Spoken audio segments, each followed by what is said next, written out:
I'm Lisa Anson, and this is the News at Night. On tonight's show, Iggy Pop is still wild at heart. The Bee Gees on their new Terminator influence video. Colour Me Bad get down with Jam and Lewis. And Onyx predict world destruction. First, Michael Jackson is being investigated by the Los Angeles police following allegations of child abuse. 2 of Jackson's 4 homes in California were raided over the weekend after a woman claimed that Jackson abused her son. An official complaint that the boy was sexually abused was made to the Los Angeles Child Protection Agency on the 17th of August, and both Jackson's Los Angeles apartment and California ranch were raided 3 days later. Last year, Jackson launched his own children's charity, the Heal the World Foundation, with former President Jimmy Carter. In December, the foundation airlifted 47 tons of medical supplies to the former Yugoslavia. For several years now, Jackson has invited groups of sick children each week to visit his private ranch and fairground in California. Speaking to reporters in Bangkok, where he's on tour, Jackson said he was horrified by the allegation. His security staff in Los Angeles insists the claims have arisen from a $20 million blackmail plot that went wrong. Apparently, Jackson receives about 30 blackmail threats a year. A private detective working for Jackson said the boy's mother had made repeated demands for money to keep quiet about the allegations. Los Angeles Police Commander David Gascon said that the investigation had been going on for several days, but refused to comment on any other details.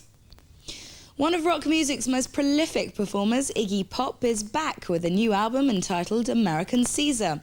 He's also been touring the festival circuit this summer, previewing material from his new LP, as well as performing classic songs and proving he's still wild at heart. Everybody's serious but me. It occurs to me that I'm Iggy Pop, and this is my America. life. Rock and roll and the rock and roll business has become a music of tyranny. I think it's oppressing people. And I think that it's like, you must join this, and you must wear this, and you must eat this, and then you'll be cool. And I don't think so, you know? If you want attitude, talk to Iggy Pop. His new album is a loud, bleak, sardonic and humorous piece of rock, the perfect soundtrack for a collapsing world. America's kind of taken over the world lately, have you noticed? We send our troops, all over the world on the excuse that we're doing humanitarian things, but really just to practice keeping things under control. The more powerful we get on the outside, the weaker we're getting on the inside, and it's, we can send 100,000 guys somewhere to subdue some dictator somewhere and fight with him, but you can't walk down the street 5 blocks in New York without somebody hassling you.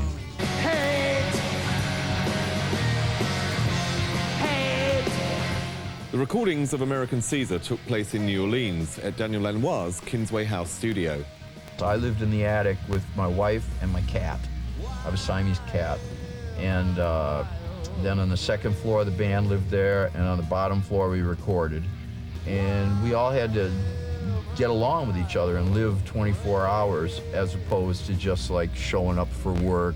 Oh, hi, how are you? Then later you could leave. It's, I hate that guy, In the 80s, Iggy Pop went through financial hard times and rejection from the record industry.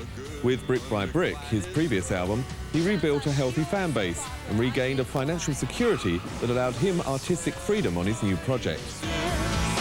I thought, right, okay, man, now what are you going to do with this? Are you going to be like just another rock prick and sort of sit and, okay, well, I guess, can we just have the machines do this for me and then I'll sing something really like la da da da? And I said, no, I don't want to do that. Now I'm going to take this chance and I'm going to try to make the music I always dreamed I could make if I had the chance. At 46, nearly 25 years after the release of his first album with the Stooges, Iggy Pop still performs a lot of his early material on stage. The reason for it is not exactly cheap nostalgia. It's like a crusade for me. I feel like that was my first stuff that I did.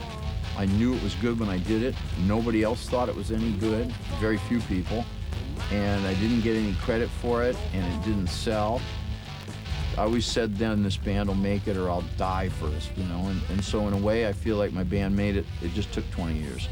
Ambition to make better music, live life in peace, and then die. Not so easy to do.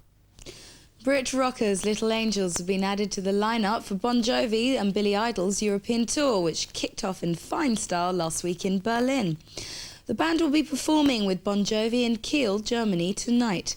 And John Bon Jovi told MTV News why the band chose Little Angels to join them on the road.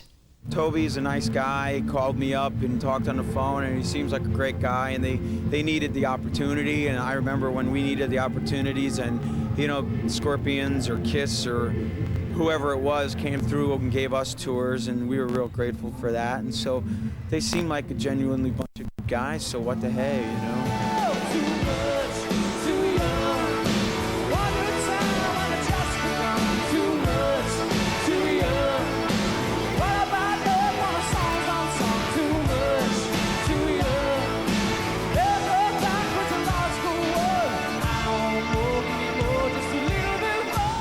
Former Guns N' Roses drummer Steve Adler is to sue the band for wrongful dismissal.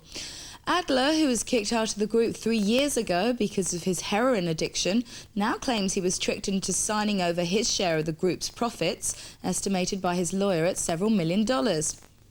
Meanwhile, Charlatan's keyboardist Rob Collins has now pleaded guilty to attempted robbery, but an additional charge of possession of a firearm has been dropped by the Crown prosecution.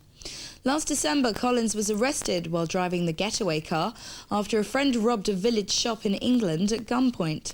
Collins maintains that he simply did not believe that his partner would commit the crime until he heard the gunshot.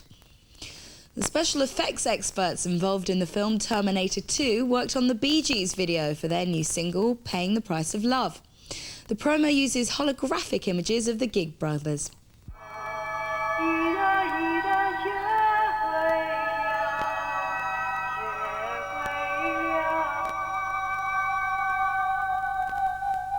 Next holographic transmission begins. 5, 4, 3, 2, 1. There's a lot of hologram imagery in this video, and it is an expensive video. But this time, we've never been in the so-called video arena. We've never really been, you know, competing at that level, you know. So this time we thought we would do something visually. We've always been creative visually, but we've never made videos in this way. We've never really gone for that, so this gives us a chance now. I mean, it's the 30th album, we may as well do something unusual if possible.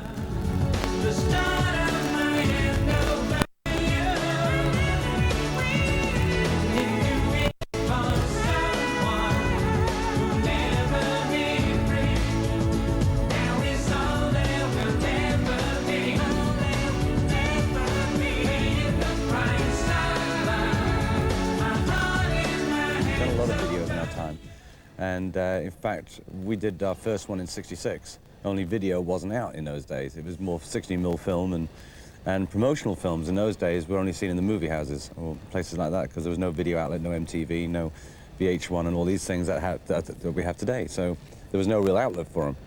In fact, we have a hell of a collection. I mean, I'd love to see them all now. But this one was one we wanted to break ground with, as Pete Gabriel has with his Sledgehammer. We wanted someone to give us a certain mark so that every time we did a video, we had the same kind of identification. And Paying the Price of Love is the first single from the Bee Gees' 30th album, Size Isn't Everything, which is released in mid-September. 2 years ago, Colour Me Bad were one of the first groups to blend retro doo-wop and a cappella vocals with 90s dance groups. Since then, R&B acts like SWV, Shy and Jade have seized the charts, giving Colour Me Bad a run for their money. They're currently recording their new album with top producers Jam and Lewis in their legendary Minneapolis studio. Dream on, dream away. Remember these guys? It seems that at every award show in 1991 and 92, they would sing an impromptu a cappella number. Well, they did this enough times, even before their record deal, that it got the recognition of Jimmy Jam and Terry Lewis. They came up to us at the ASCAP award show and said that, you know, we're a group, and they just wanted to sing for us, and they just broke into a song like right there in the middle of the room. no shame. Yeah. And I always thought that was really cool. We hooked it up where we could sing a song called Forever Love on the Mo Money soundtrack. Forever love. When it came time to do this, our second album, we really wanted to work with them again. And thank God they wanted to do it too. We've been having a great time.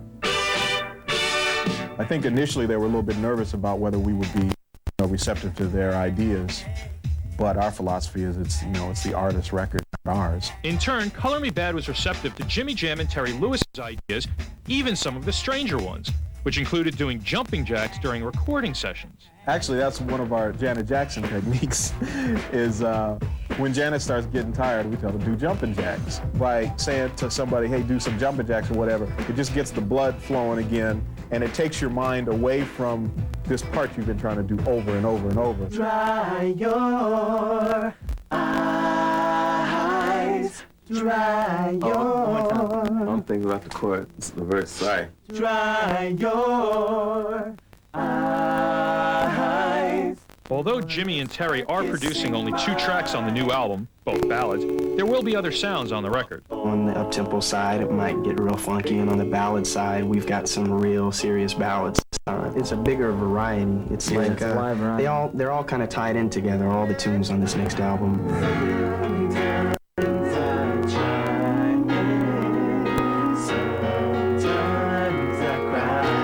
Since Color Me Bad hit it big 2 years ago, their hip-hop doo-wop style has been much imitated, often quite successfully.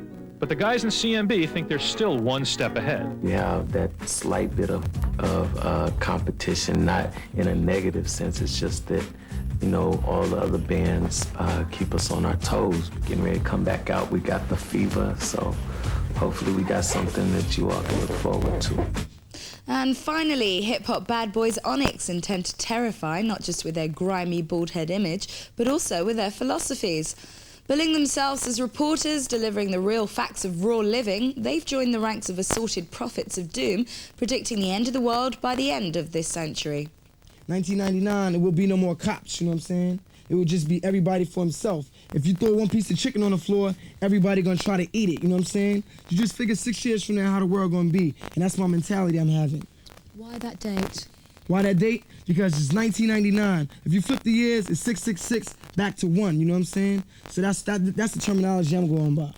So that's the picture we looking at, you know what I'm saying? Everybody don't gotta look at that picture, but that's the picture that's happening right now.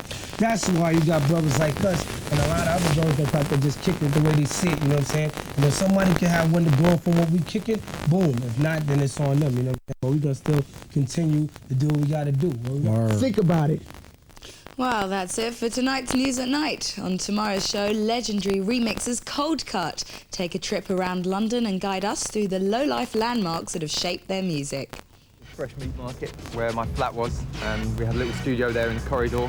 We did Say Kids, Greedy Beats, Stamping those records. Beats and Pieces, used to stamp all the records, put them in the sleeves. Handcrafted cottage industry. It's good.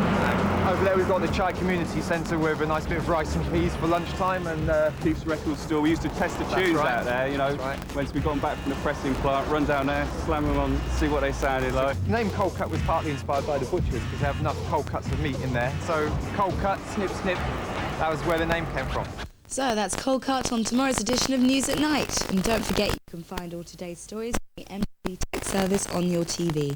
Next up, though, 3 from 1 today with Terence Trent D'Arby. Goodbye.